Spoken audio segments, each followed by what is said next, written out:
Hey everybody, Jamie here. It is our Bound for Glory preview. We have our Impact review, and we talk about a 25-year anniversary for one of the greatest gimmick matches of all time. This is Total Spotfest. 1,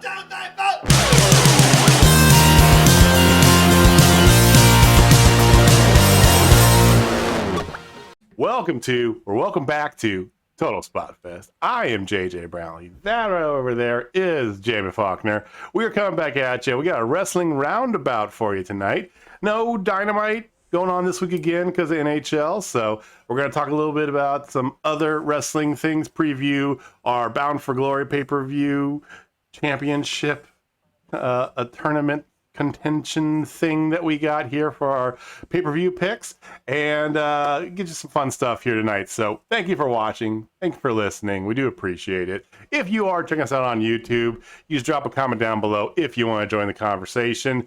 Hit the like button while you're down there. It does help us out quite a bit.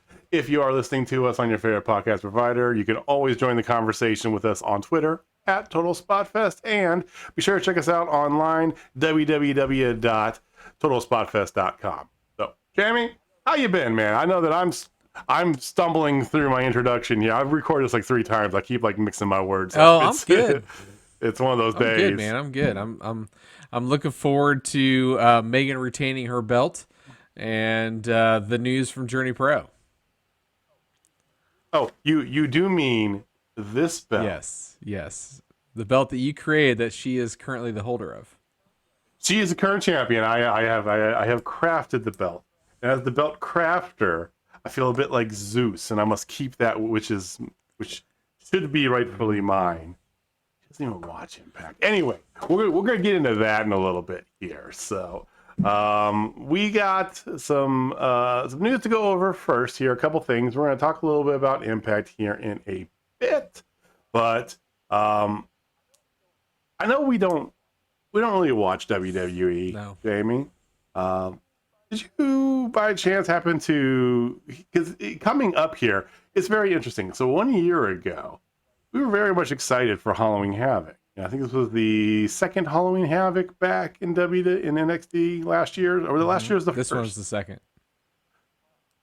Wow! So we were so excited for it. There was a women's lights out, or not? Oh, was it street fight or last woman standing match? I can't remember what it was. Yeah, Johnny Gargano's afraid of wheels. Yeah. With his now son-in-law, or shoot son-in-law, Dexter Loomis. And it was some really good stuff. And this year, I totally forgot it was Halloween Havoc until I saw some clips online about Io Shirai spinning a wheel for. Oh yeah, that is coming up. Huh. Oh man. And you had a note on NXT 2.0, Yes. right? Unfortunately. Is it paying you to even refer to it as Yeah. that? It pains me a lot that we have to call it NXT 2.0 for one, and So and dumb. the 90s logo for 2, but I don't hate I the logo. do. It just doesn't match, and it doesn't. Here's the thing: is like it doesn't go with anything else. Like what their attempted direction, this edgier direction is. It doesn't go with any of that. It's like I don't hate the logo as a logo, but it's weird. I don't know. I don't know. I really don't know. And and honestly, with the viewership steadily declining on that show, I don't think they know either. Like, it's just bad. Like, it is just not a good product right now. And to highlight that a girl almost killed herself on Tuesday. Mm-hmm. Oh yeah, I did see there was some notes about was it JC Jane? Was trying to do a suicide dive and was like basic like a jog. Like not even like a run or anything. Got her feet caught up. Yeah, got her feet caught in the ropes and just went straight down.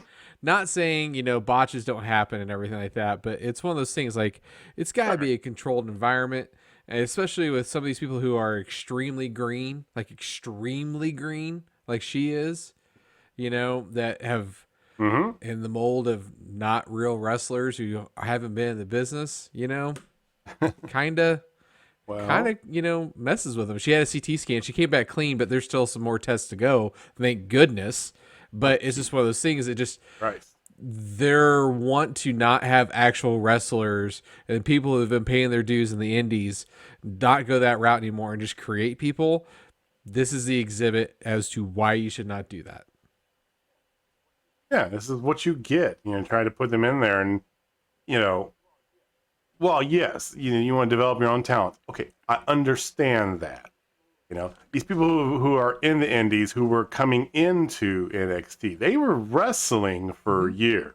Everybody starts somewhere. I get that, right? I'm not trying to like dog the people who are actually down there because I think it's unfair to them to just be like, you guys suck. What the fuck are you doing here on TV? It's not their fault. But these people that have been doing this for years and years and, grinding away at it, and you got people that come in that haven't wrestled a single match yet. Like, what is the Parker Boudreaux, his Harland, I think is the thing. He has not wrestled a wrestling match yet. But he's been on TV. And that's the thing. And so he's going to put him in a match of, and he's like, you got a bunch of people like that this is their first experience. And then you look at the people that in the past, what WWE and NXT did. Think about people who had never been wrestlers before, came from other places. Alexa Bliss comes to mind, one of the top ones on that. She was she did cheerleading, of course, in college and all that stuff, but then she got into like fitness modeling and then got into WWE. Well, did you see her week 1 on NXT front and center? No, it took her a while. They were behind the scenes doing all the work, get this up, and then she became a valet. Then she did that for a while, and then slowly but surely over the course of years, got into wrestling. And that's not what these people are getting afforded because they're so desperate to have this young, fresh, we can develop anybody vibe. And, it's reactionary to one, I think, to AEW, but it's just a misguided sense of a wrestling product, So, the old product worked. I enjoyed the old product. Yeah. And you could still get new talent and new faces in there. They did that. Swerve, Leon Ruff, Legato, who, they weren't necessarily, people who never wrestled before, but they were new, fresh faces, and they did the right Bronson way. Reed. There's nothing wrong with that formula. So, well, I know you said that's what happened with them, and ancillary to that, let's talk about. I know we do our numbers on Tuesday. We still will, but I did see this note. I wanted to make mention of it because you brought up on our last episode, go check it out if you guys haven't. We delve into it quite a bit about viewership lately because numbers in general were down for most everybody, right, in the past few weeks, but Jimmy really keyed in on the whole key demo bit, which I know there's some consternation out there, especially amongst the IWC and certain former bookers.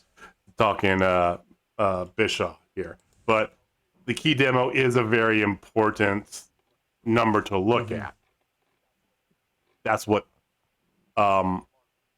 marketing company. That's what people look at, for marketing purposes. So on that note, Raw this past week, which was their go home show to Crown Jewel, right? Featured. I don't even know what it featured, but same 6 of the same matches probably, but ended up drawing a total of 1.593 million viewers. So that's up from their previous show. It was up 10,000 people. And the demo, here's the funny thing. The demo drew a 0.39, which is a record low demo rating for Monday Night Raw. Interesting. And it really was, especially because we were just talking about the demo too. And then I saw this story, so I went just to look at it, and it's going in deep about the demo here. And it talked about Raw ranked number 7 for the night on the cable top 150. They were number 16 overall for the night. I mean, behind a bunch of stuff, not just Monday Night Football and the Major League Baseball playoffs, right?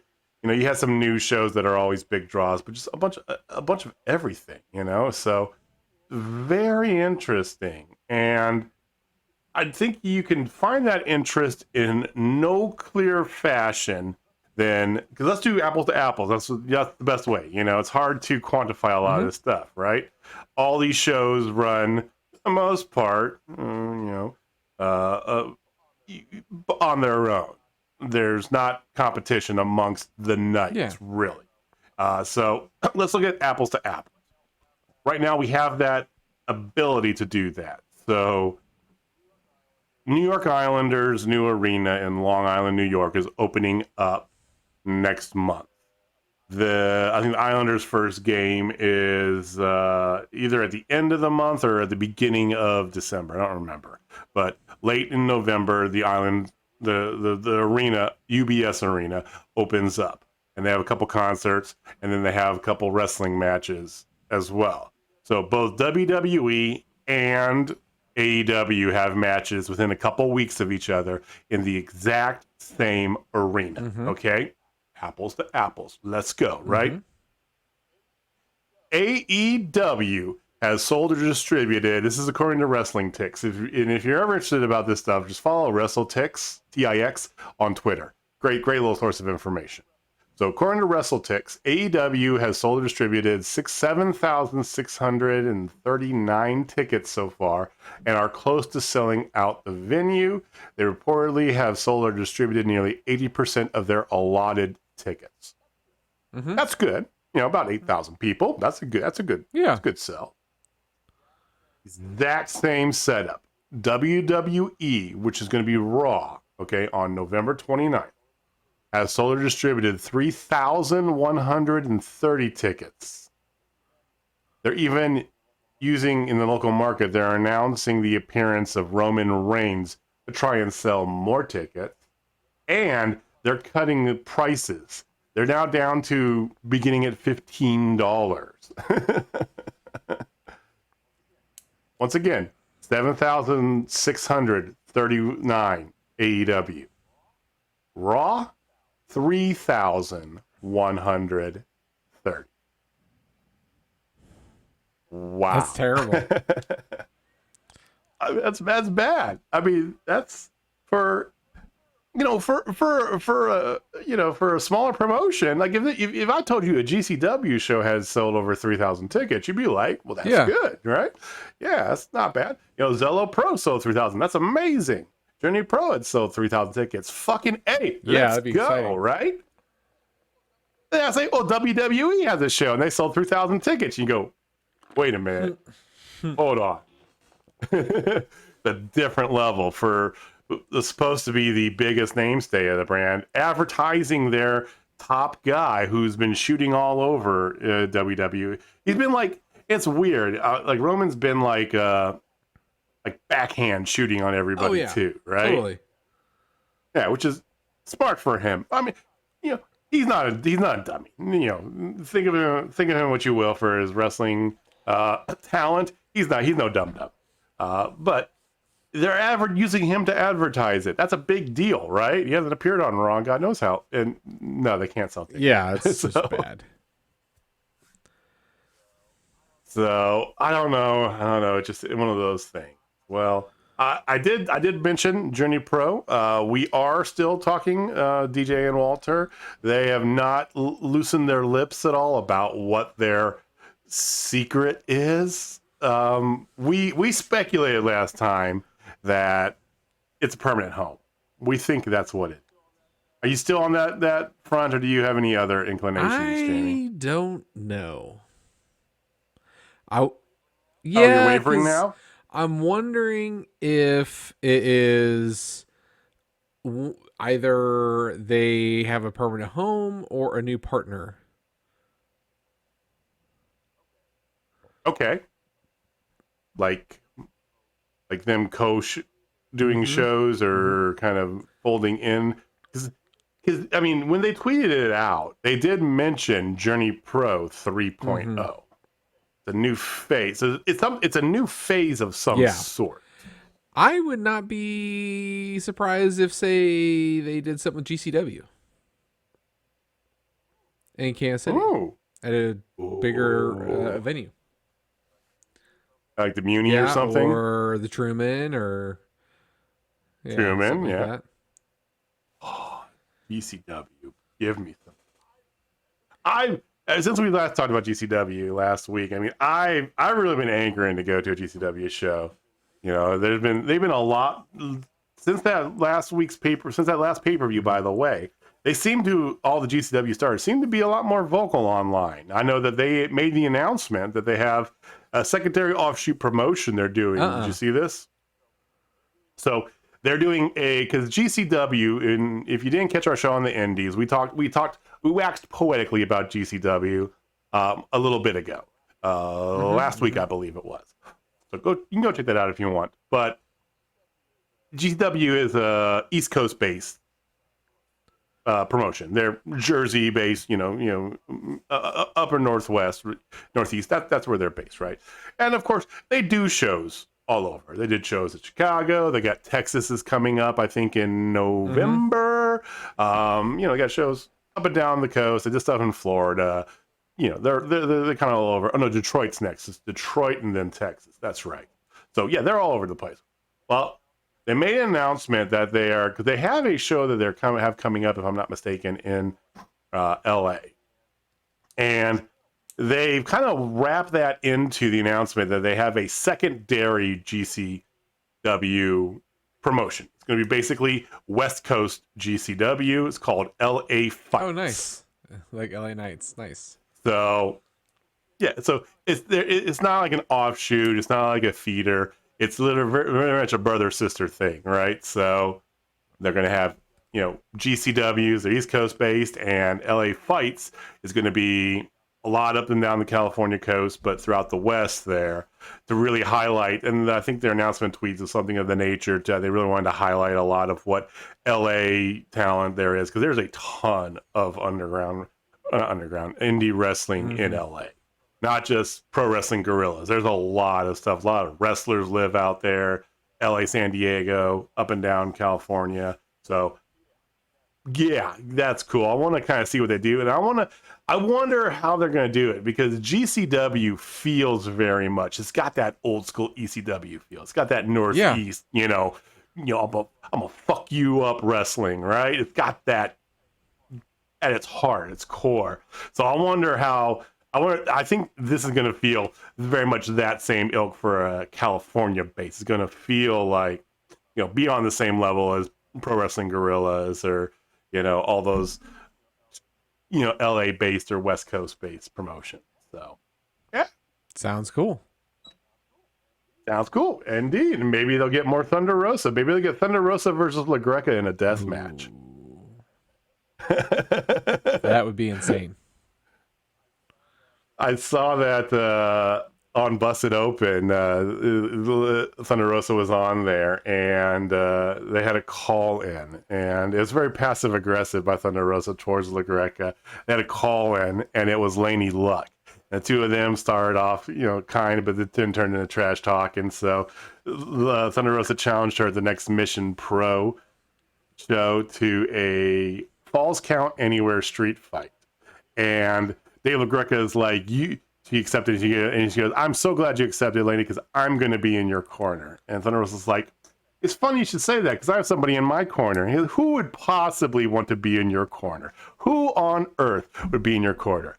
Violetta DeGreca, his wife, is going to be in her corner. So Britt Baker versus Thunder Rosa is fantastic, but by far, my rivalry of 2021 was Thunder Rosa, Dave LaGreca. It's so good. It is great. It's so good. We got to see it unfold in front of our eyes too. I know. And it's consistent and long term. It's fantastic. So, well, listen, just a couple notes there we had. Let's talk about long term, because somebody who knows how to do booking as opposed to whatever the hell NXT 2.0's got going on here is Impact Wrestling.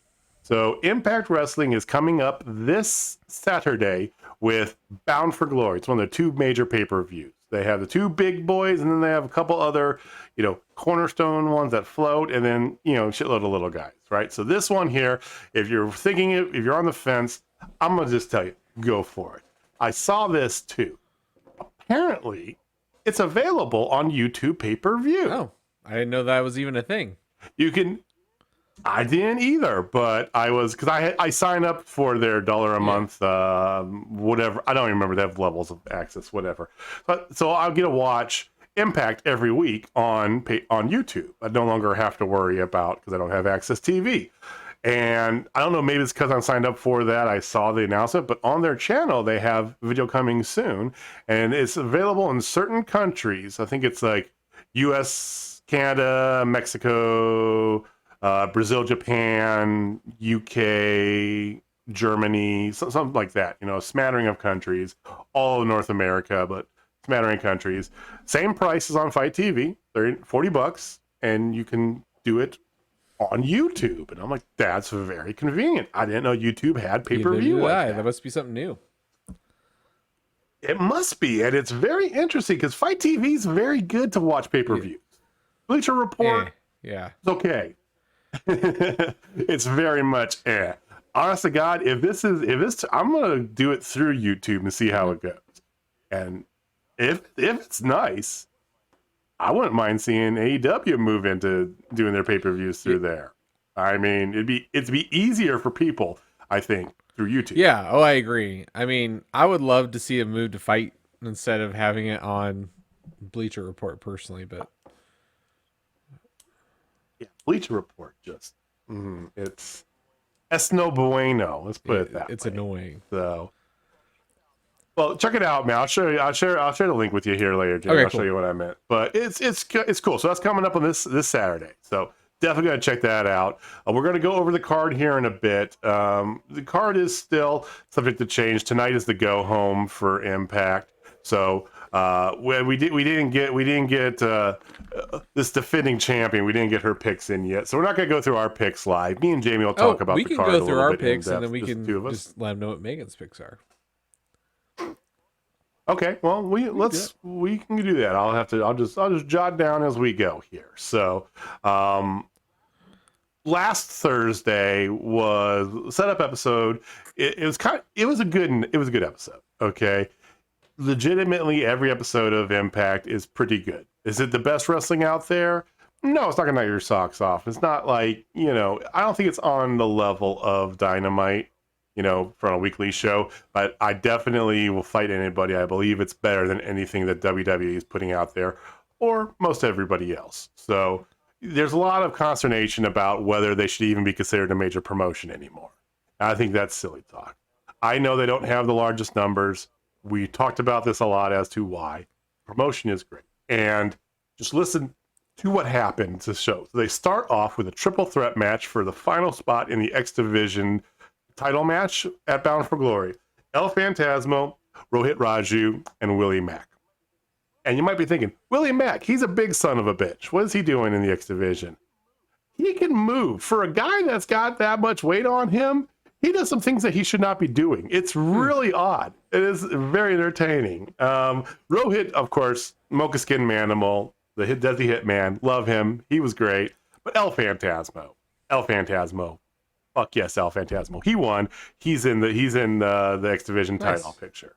Then you had Savannah Evans versus Lady Frost. We talked about Lady Frost last time, that it's rumored that she has a contract offer with Impact. She shot it down online, said, no, I have no offers from anybody. It's all bullshit, whatever, blah, blah, blah. I think that's a rub. But, this was interesting. It was nice to see her, because she's been on now 2 weeks in a row, plus the women's pay-per-view in Impact Wrestling. She's been showing up a lot more in Impact Wrestling. She deserves a contract. Savannah Evans got the win tonight here, but she deserves a contract. I agree. After the match, Deanna Praza comes out, because at the women's pay-per-view, because Deanna Praza went to Mickie James' farm and attacked her a few weeks ago, in preparation, they're fighting for the Knockouts title at Bound for Glory. So she did the whole, it's kind of an older trope, but go to their house and attack them at their house, right? So she did that, and afterwards, on the next Impact, they were getting at it, and Scott D'Amore breaks them apart and forbids them, says no contact between you two or you forfeit the match. And Deanna, if you forfeit the match, you forfeit your title, and and so I said, but to make it up, here's what you can do. We're gonna pick your poison. So each of you gets to pick an opponent for the other two to wrestle in a preparation match. And Mickey picked the opponent for her at Masha Slamovich at the pay-per-view, and Deanna Prazo came out and offered Savannah Evans, said, "You're my poison. I want you to fight Mickie James next week." And she accepted. So tonight, you're going to have Mickie James versus Savannah Evans. And Savannah Evans is warming up to me. I didn't get her at first because I think it's because Tasha Steelz and Kiera Hogan have broken up. And I felt like they just picked a random person and plugged her in. But I kind of dig her. She's big. She's got good talent for her size. That big bruising woman, which I love kind of the bigger, like kick-ass woman. So yeah, that's kind of cool. Then you had Decay promo about the inspiration. So we'll get to what we talk about, but I am split on which way this is going to go. The promo was nice because it was Decay doing, I think, I can't remember who, it was one of the backstage announcers, the interview lady was talking to Gail Kim, I think it was. And Decay appears out of nowhere, right? And they're talking about this. And at the same time, a courier shows up and drops off a note from Sydney. And of course, Rosemary just starts it up with, "Hello, Sydney." Of course. Nice little Scream reference there. Loved it. And it's so good. I love me some Rosemary. And you could tell this was done. I mean, the letter read very much in the style of the inspiration, the old iconic shtick. So I'm happy to see them back. That's Same. Great. Next, you got a sleeper of a match, VSK, who doesn't get enough credit, period. I'm just going to say that outright. No, I agree. He doesn't get enough credit as a wrestler. He's amazing. Versus Rich Swann. Sleeper of a match. Swann got the win. And then you had a promo where they're closing down Swingers Palace. Because starting with Bound for Glory, they're shifting their base of operations to Vegas. So you've got live at Sam's Town Casino this weekend is the Bound for Glory. And they're going to be doing their tapings there as well. I think they have tapings set for Sunday and Monday, or Monday and Tuesday. I can't remember, but they got 2 days of tapings. They'll probably tape I think when they tape in 5 or 6 show batches, basically. So it's you go there for a taping, it's 6 hours or so a day. And I tape 2.5 shows. And anyway, so they're moving their base of operations there. Because of that, Johnny Swinger can't have his illegal underground casino anymore. So they're closing down Swingers Palace. And Chris Sabin comes in and does a whole it's all comedy shtick. But it's if you've been following along with Impact, it was nice to watch. Then Trey Miguel promo interrupted by Alex Zane, who challenges Trey Miguel. And I am all for this.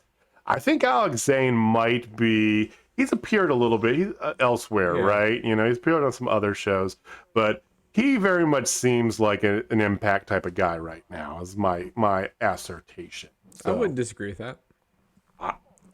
I'm all for this match. I want to see that happen. Another Good Brothers promo, begging for Scott D'Amore to do what they want and make a number one contenders match because they want to know who they're going to defend at Bound for Glory. Then it was announced a little bit shortly thereafter that this week, tonight, they are going to have the Bullet Club, Chris Bay and Hakaleo versus Finjuice, and the winner gets a shot at Bound for Glory. So that we don't know who it's going to be, but that's going on tonight.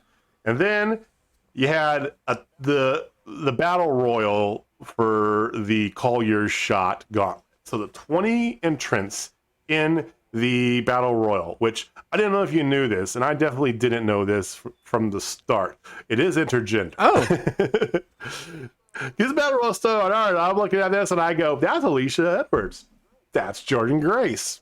Okay, let's go. It's yeah. So 20-person intergender battle royal. Lots of good fun stuff happening here. It got down to, and the stipulation for those of you who didn't hear was, I love this. I think this is great. The winner gets the last entrant in the gauntlet match, and whoever he or she beats the second to last person is the first entrant in the gauntlet match. Love that. I love it.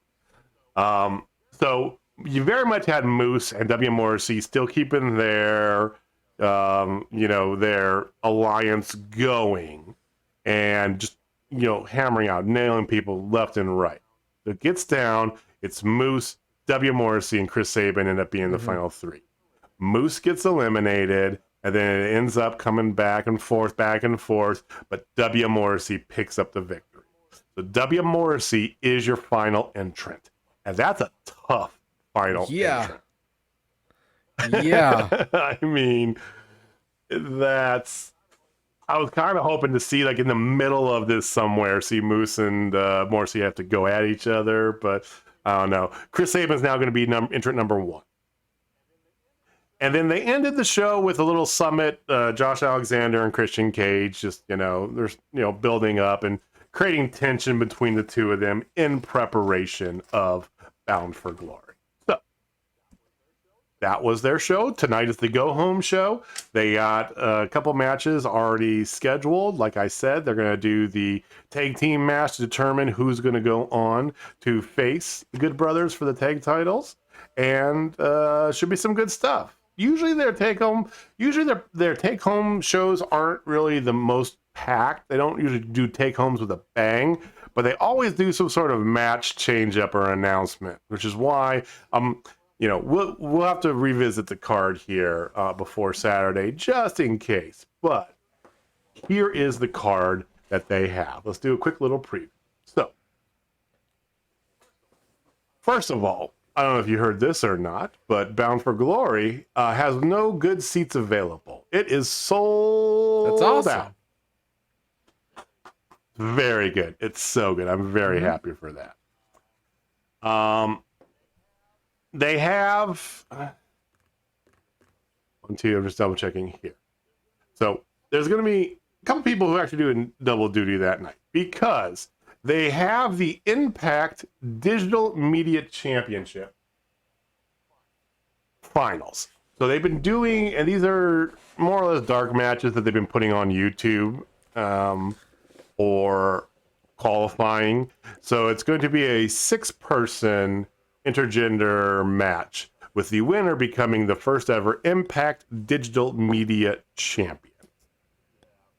You have John Schuyler, Crazy Steve, Falaba, Jordan Grace, Chelsea Green, and Tennille Dashwood. So those are the 6 contestants, and one of them will be the inaugural Digital Media Champion for Impact. Still not 100% sure what this title means. The belt looks kind of cool, but intergender and what is it's just another title, but it is what it is. So that's your first match. You want to make a pick now, or do you want to just go through and talk about it? No, we can make our picks after each one. So right. I'm just gonna write them down. I'm gonna go with Chelsea Green because her fiance is the internet champion, so it only makes sense that she's the digital media champion, and then they can rule the internets together. Touche. I went with Chelsea Green too, as a matter of fact. So, okay. I think that of this, it makes the most sense for her. Crazy Steve, John Schuyler, he's still a little, newer in the company. I could see Tennille Dashwood. Yeah, as the influence. I definitely could. In fact, I'm going to switch mine up right now. Nope, I'm keeping it with the way I thought. Nope, keeping it with what I thought. All right, Chelsea Green for both. Okay. And like I said, we can revisit these. We'll have a cutoff time as to when we have to do that. Next, you have Heath and potentially Rhino versus Violent by Design. So, Violent by Design had beat up Rhino. They blame him for them losing the titles, and they've been indoctrinating him. So they were trying to make him sugar off the pot a couple weeks ago. Either you're with us or you're against us. What is it? What is it going to be? What's it going to be? Poke the bear, poke the bear, poke the bear. And then Heath came out to kind of save Rhino, even though Rhino just walked away from him and has not said a word since this whole thing started, right? So Heath shot a big promo a week ago, challenging Violent by Design to match versus him and Rhino. And he hopes Rhino's there. He wants his best friend back. And if he doesn't show up, he has to go in a handicap match against Violent by Design. So, all likelihood, Rhino will probably show, is my guess. But you have Heath and Rhino versus Violent by Design. Heath and Rhino win. That's easy. I'm going to go. Okay, I'm going with Violent by Design. And the reason is, I think Rhino's going to turn on. I know. He already did it once before. I don't think he's going to do it again. I think he's going to come back home. But he kind of did it, though, because Heath got hurt, and so they had to wait to write him off. Exactly. But, so I feel like it's going to be the other way around. I feel like Heath and Rhino are going to win. Okay. That's not a problem. We can be different. It's all good. Okay. So then you have the... We gotta keep this all straight. Okay. Then you have the X Division Triple Threat title match. Trey Miguel, Steve Macklin, El Phantasmo. This match could steal the show. It will. I'm just saying. It will. I'm just saying it right here, man. So, Triple Threat, X Division title, those three. I mean, you can make a case for any one of them. Who do you think? Letting you go Trey first Miguel. on this one. I'm going to go Steve Macklin. Steve Macklin, who's still undefeated. Yeah. And my point is that I think Trey Miguel's the obvious choice. Exactly. In my opinion. So I'm going to go with Steve Macklin. I really think Impact it's going to be is Steve. typically one to go with the obvious choice. A lot of times there, but I don't think it's going to be El Phantasmo. As much as I'd like to see El Phantasmo as X Division title winner, I don't know. I don't see it. Anyway, okay, so we got that. And then we have the Impact Knockouts Tag Team Championship. Decay versus The Inspiration. Now, immediately I thought, well, there's no way it couldn't be The Inspiration.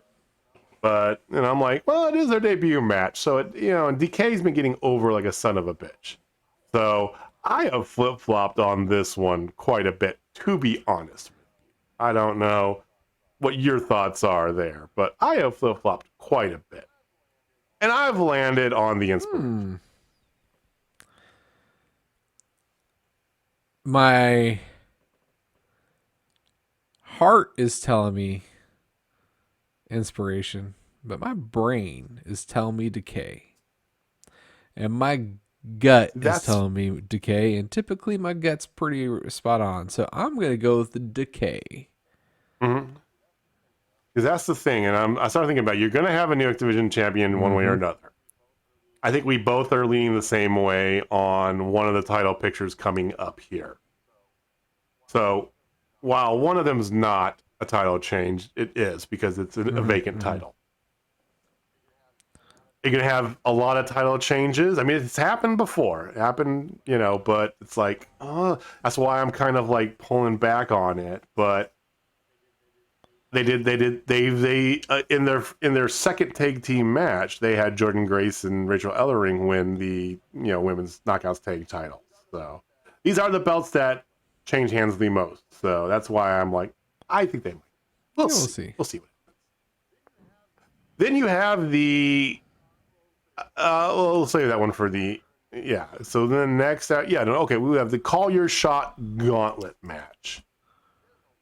there's a lot of people. This one's tough. You got Rich Swann, Brian Myers, Moose, W. Morrissey, Chris Sabin.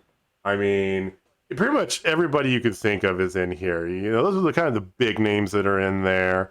I think that what's his face? Chelsea Green's fiance. Hello, Matt Cardona. He's in it.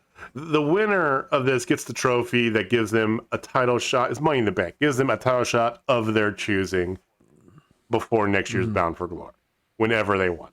So you do have Morrissey coming in last, but you've got a lot of names in there too. I don't even know which way to go with this, to be honest with you. What are your... You get to go first on this one. This was difficult, really, really difficult, because like who has been coming up, like, and this is where my lack of actually watching Impact consistently is getting at me. Like everything in my body is telling me Moose. Like everything is like Moose. But then I'm like, sense. God, he's already had his shot. He's already had the belts. Like who else then? And then like Chelsea Green, if I ever win it, I don't think Matt Cardona's gonna win if she wins. But then like maybe they do that and like set it up. Like I don't know. Like I mean, he's been getting, he's on that top line, so sure. It's so difficult, and I definitely don't think Morrissey's. You gotta remember, last year was won by Rhino, right? So it's not always necessarily a front runner for the world title that gets, it's tough. This one is tough. And it's intergender too, right? There were women that were in that thing. So Jordan Grace and Alicia Edwards, I know, were both in the battle. I just don't feel like W. Morrissey's gonna win. I feel like I do. That's why I put him down as my pick. I think he is. I'm gonna go with Moose. I'm gonna stick. With Moose. I could see Moose coming out as 29 or as 19. I think that would be perfect because I think that, my humble opinion, Moose and W. Morrissey at the end is the way to go with that. Yeah. I think Moose makes a lot of sense. Like your gut told you that. Like I understand that because Moose is solely focused on winning a title. Winning the title, to be honest. Winning the big prize. And I don't know. I think Morrissey has ascended to that point. I don't know. It's kind of a crapshoot. This one here, these are always harder to pick because it's like, logic says one thing, but then again, it's a battle royal. But this is a gauntlet, not a battle royal. So, I mean, anything can happen. All right, we got two matches left. Then there is the Knockouts Championship: Deonna Purrazzo versus Mickie James. Are you picking anybody but Deonna Purrazzo? That's a negative Ghost Rider. Okay, I love you, Mickie James. You're definitely one of my all-time favorites. I loved your run in TNA back when it was TNA specifically, but I'm sorry. And fun fact about Deonna Purrazzo as well, both her and Britt Baker have been going to management consistently trying to get those two to have a match together. Oh, like, yes. It is consistent. I mean, this started off as like an internet thing that the two of them were just kind of beep beep chirping each other, but they're really good friends. That's why they want to do it. I know. And that match would be amazing. It would I think the question is, where do you do it? Who because wins? Impact's like, I don't know. I mean, Britt's on the bigger promotion. I don't know. Would they have, But you had the same scenario happen, and Kenny won their promotion. So would you have her win theirs again? But Deonna has 2 titles, so she could lose one and still be champion. I don't know. I don't know. I think that maybe that's why there's reservations about that. Yeah. Who knows? Final match of the night, your Impact World Championship match is going to be Christian Cage versus Josh Alexander. And I'm pretty sure we have the same pick on this. Oh, you go that's ahead. easy. The guy who wears the headpiece. Josh Alexander. Yeah. It's his moment. Walking weapon. His moment. The moment this was announced, option C, we both go, "Oh, that's how they're getting the belt off Cage." We both immediately said that. It was perfect. So. Well, you and I have a bit of variance in there. So we differ on Heath and Rhino versus Violent by Design, which I'm still like that one and Decay and Inspiration. We both are different on those, and both of those I'm still wishy-washy on either way. I need to stick with my pick though.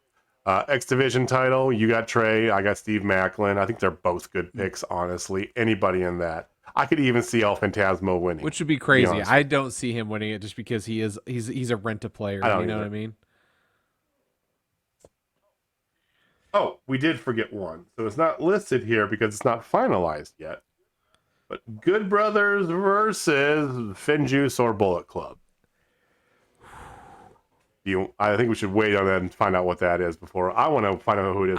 I think regardless, I think it's gonna be the Field. I feel like you think they're gonna. I feel like either Finjuice is gonna take it or Chris Bay and Hikuleo do, with the help of some people that might be known as Gorillas of Destiny. You know, just showing up, distracting. Once again, they're both in G1, and G1 is not over yet. Well, it's on a break right now. Okay. Touché. So they could potentially. This is happening. This is not pre-tape, so this is live this weekend in Vegas. It's possible. I actually believe it was going to stay on the Good Brothers. Well, no, because I mean, Chris Bay's been getting super over.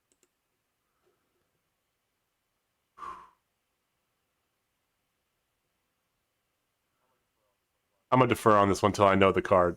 Because if it's Finjuice, that changes my opinion. If it's Finjuice, it's definitely Good Brothers they're going to retain. Yeah, so... If it's Bullet Club, I'm leaning towards Bullet Club, but I don't know. We don't know what's that match G1 has Friday. And... This is Saturday. Yep, I'm looking here. They're not going to be there. Grills of Destiny's not going to be there. Just saying, man. Tama and Tonga are in it. It's on Thursday the 21st. So it is today over there. So it's happening at like 1:00 tonight. They could do it. Just saying.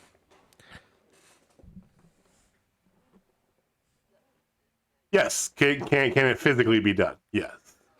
I don't see it happening. Let's see who wins. I believe it's going to be Bullet Club, but I want to see that. I want the Bullet Club to win, just because, personally. Yeah. So, well, I'll pencil in Bullet Club here for you. But if there's no Bullet Club, we need to make a different pick. We don't know. That's the thing. Impact doesn't, and good or bad. It is what it is. AEW does this a little bit too, but don't finalize it until right before the pay-per-view happens. So that's a pretty good card. That's a really big card. Digital Media Championship. You got Heath and Rhino versus Violent by Design. X Division Triple Threat. Macklin, Miguel, El Phantasmo, K Inspiration for Knockouts Tag Titles. Call your shot. 20-person gauntlet match. Jesus Christ.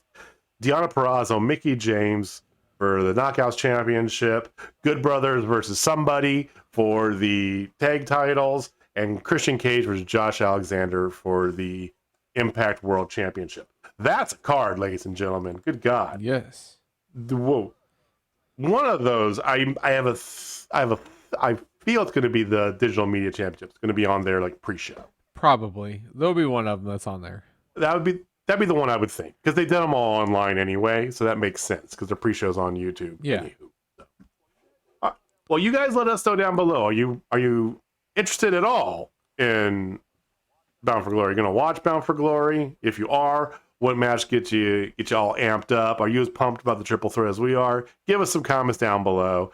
And if you're not, tell us why. Let us know. So give us a comment or give us a tweet at Total Spotfest. So that's a good preview. That's what we got here. Jamie, you had one other thing you wanted to get to tonight, right? I thought this was a fun little fact for everybody.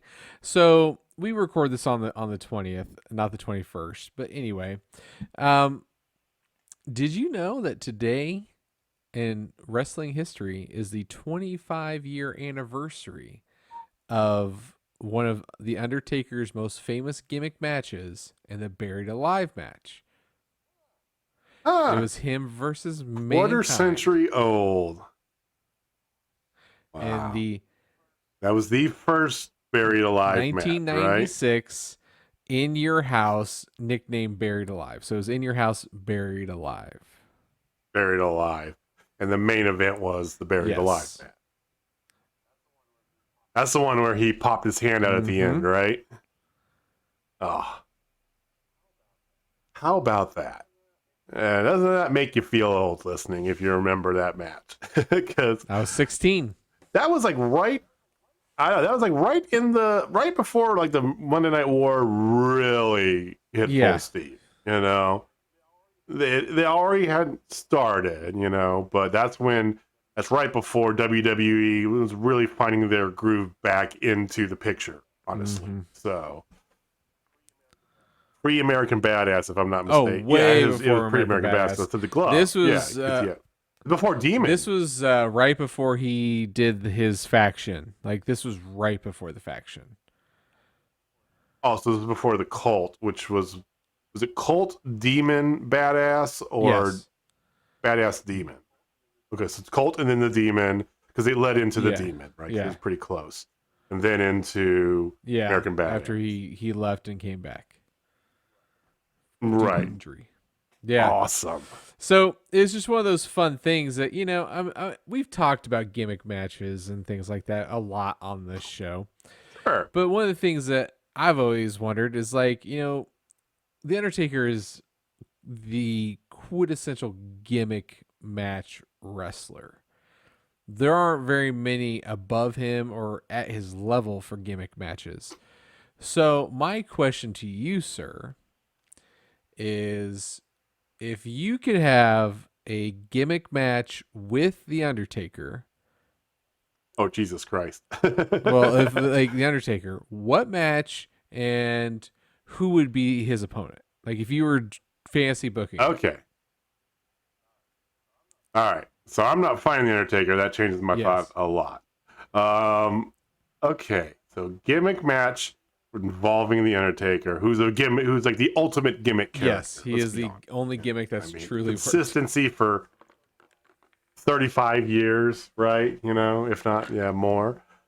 Okay, so the ones that he's known for are the ones that, of course, immediately come to mind. Buried Alive, because that brought that up. This naturally.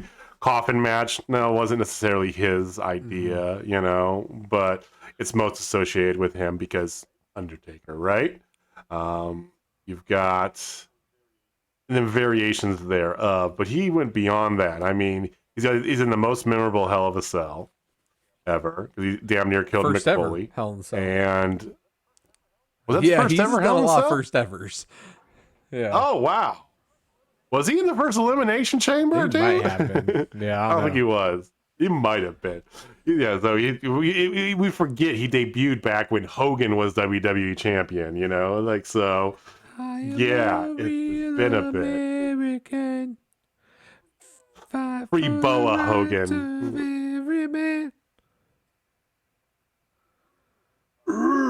I have that song memorized. I don't know. Gimmick match. I do.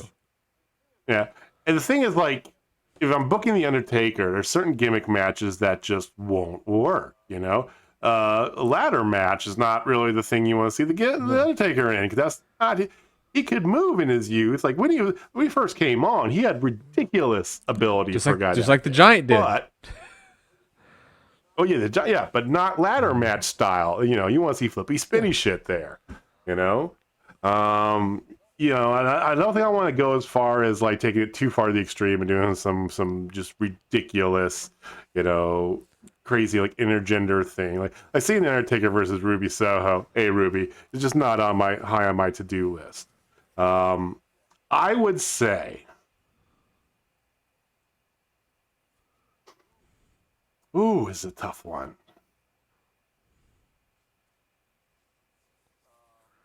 Do you have a thought in mind? I gotta get this out first. That's right. You're putting me on the spot here. That's why they call it the impossible game, because it's hard to get at.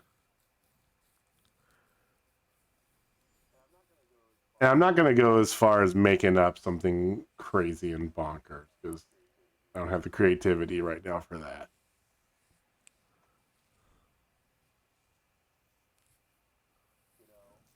You know, I want to say that dream opponent would be V1 Kane, just because they were so good. But when we saw all that,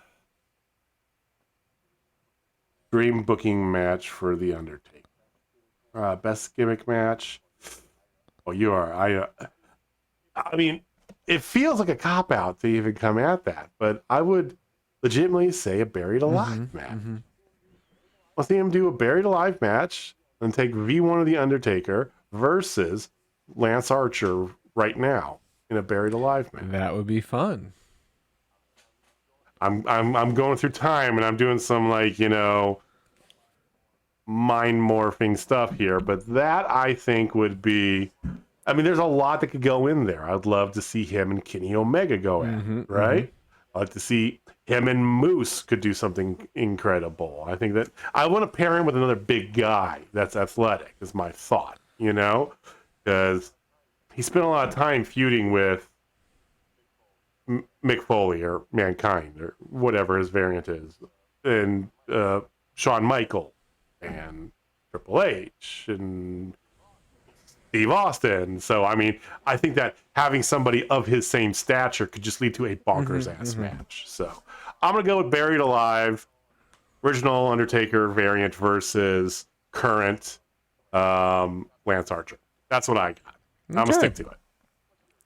What's yours? There's no wrong answer. And I could go on, I think I got the right one, though.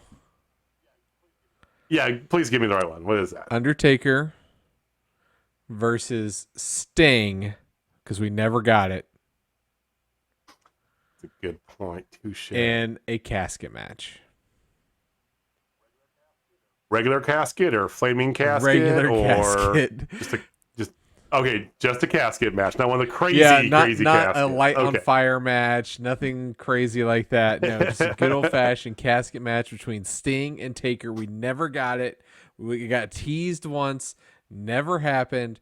The two icons of their genres right there who never crossed paths. They're one of the few that really didn't. Yeah.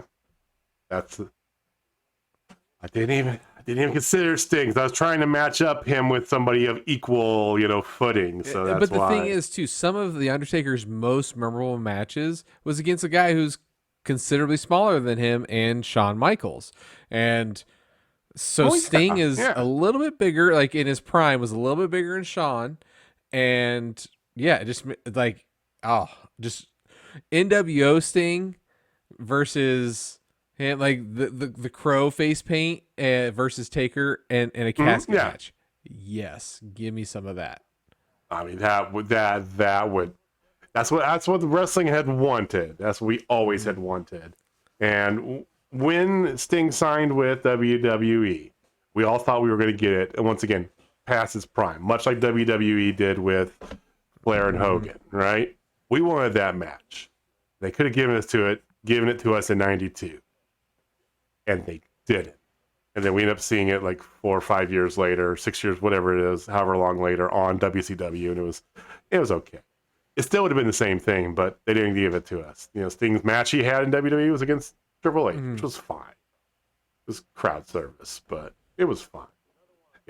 Another one I thought of too that I probably should have pulled out. I'd like to see him in a Monsters Ball. I legitimately. I have everybody knows I have a strong affinity for original TNA, right? Like the pre-Hogan and shortly after Hogan first got there, before they really changed too much shit and fucked it up, right? Especially the pre-Hogan TNA. Loved it. That 2 years before Hogan came in, when they were hitting their strides.